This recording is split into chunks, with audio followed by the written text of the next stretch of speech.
چوتھی بات جو ہے یہ بزرگ کہتے ہیں تعجب ہے اس شخص پر جسے آخرت میں حساب کا یقین ہے، پھر بھی وہ دنیا میں مال کو جمع کرنے میں لگا ہوا ہے، حالانکہ جس کو یہ پتہ ہو کہ آخرت میں حساب ہونا ہے، اور ہم سب کو یہ اس بات کا یقین ہے، خاص طور پہ جو ایمان والے ہیں اس بات پہ یقین کرتے ہیں، تو جب یہ معلوم ہے کہ وہاں کی کرنسی ڈیفرنٹ ہے، وہاں کی کرنسی اعمال ہے، وہاں کی کرنسی یہ آج کا ڈالر نہیں ہے، تو لہٰذا اس بندے کی جو پرائرٹی ہونی چاہیے وہ تو یہ ہے کہ وہ اعمال کو جمع کرتے، تاکہ وہاں پر جب جائے گا اس کے پاس وہاں کی کرنسی ہونی چاہیے۔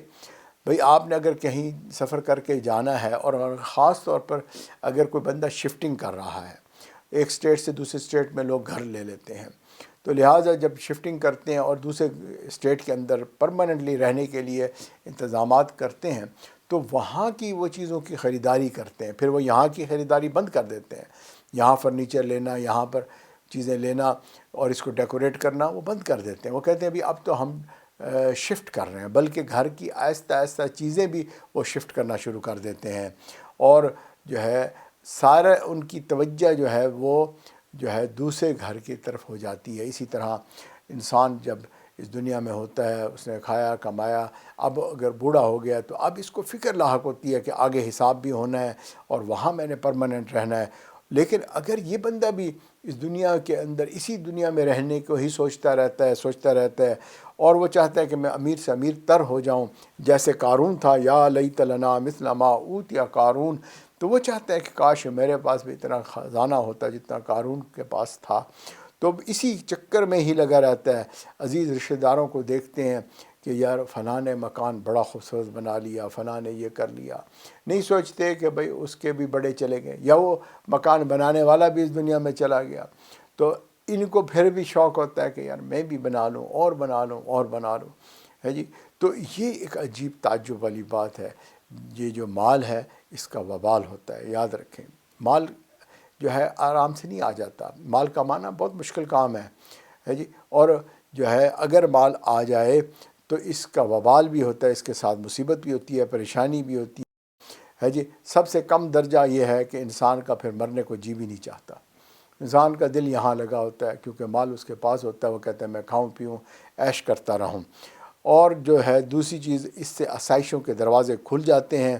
اور اس کے بچے اور وہ خود جو ہے انہی کاموں میں مصروف ہو جاتے ہیں کہ ہم کھائیں پئیں اور مزے کریں، عیش کریں، اور جو ہے خوشیاں مناتے چلے جائیں۔ بھئی آسان سی بات ہے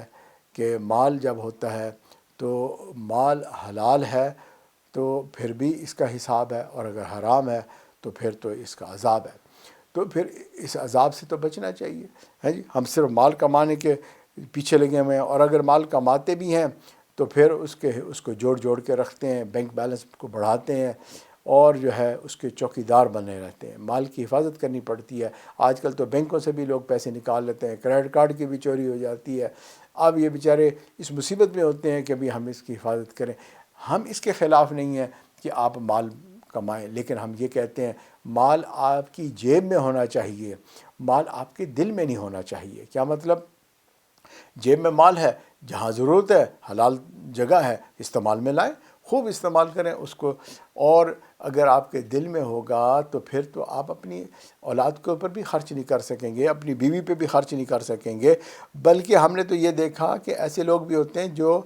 خود اپنے اوپر بھی خرچ نہیں کر سکتے، خود بھی جو ہے وہ جو ہے ایسے مسکین بن کے رہتے ہیں کہ خدا کی پناہ، ان کو صرف جو چیز اچھی لگتی ہے وہ مال کو گننا کہ میرے پاس اتنا مال ہے، اور اس کو چھپا کے رکھنا، اس کی چوکیداری کرنا، اسی سے وہ خوشی